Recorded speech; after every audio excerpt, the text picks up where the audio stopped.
Hello বন্ধুরা, আসসালামু আলাইকুম। সবাই কেমন আছেন? আশা করি অনেক ভালো আছেন। আমি অনেক ভালো আছি। তো আপনাদের মাঝে নতুন একটা ভিডিও নিয়ে আসলাম। আজকে রান্না করব ব্রয়লার মুরগির নতুন আলু ভুনা করব। তো দেখতে থাকুন কিভাবে রান্না করি। তো প্রথমে আমি দিয়ে দিলাম কড়াইতে কিছুটা পরিমাণ তেল। তেলটা কিছুটা হালকা গরম হয়ে গেলে দিয়ে দেব ব্রয়লার মুরগি। ব্রয়লার মুরগি দেওয়ার পরে কিছুক্ষণ ভেজে নেব। হালকা যখন ব্রাউন কালার আসবে তখন ব্রয়লার মুরগিগুলো আমি উঠিয়ে রাখবো।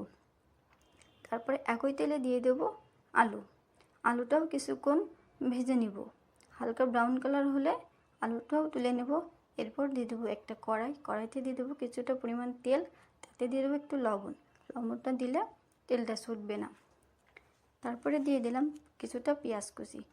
পেঁয়াজটা হালকা ভাজা হলে দিয়ে দেবো বাটা মশলা, জিরা বাটা, ধনিয়া গুঁড়া, আদা বাটা, রসুন বাটা, মরিচ বাটা এবং গরম মশলা আর হলুদের গুঁড়া দিয়ে মশলাটা কিছুক্ষণ ভেজে নেব।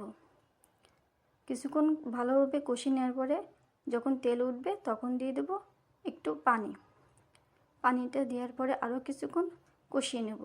কষানো হয়ে গেলে দিয়ে দেবো একটা মুরগির চামড়াটা দিয়ে আরও কিছুক্ষণ কষিয়ে নেব। কষানো হয়ে গেলে এতে দিয়ে দেব সেই ভেজে রাখা মুরগির মাংস এবং আলু দিয়ে দেওয়ার পরে আরও কিছুক্ষণ ভাজবো। আমি এতে আর পানি নতুন করে অ্যাড করব না।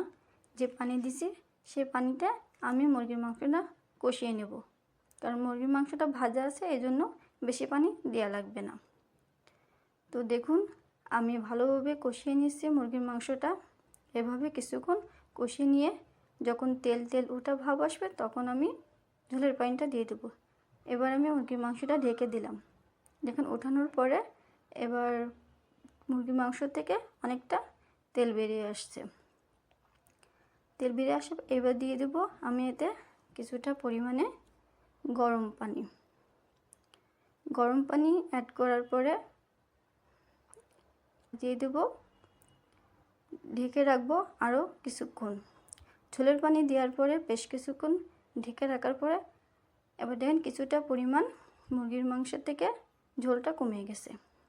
এবার দিয়ে দেব আমি বেটে রাখা গরম মশলা দেওয়ার পরে যখন তেল ওটা ভাব আসবে তখন আমি মুরগির মাংসটা নামিয়ে ফেলবো। তো বন্ধুরা ভিডিওটা আজ এই পর্যন্ত। যদি ভিডিওটা ভালো লেগে থাকে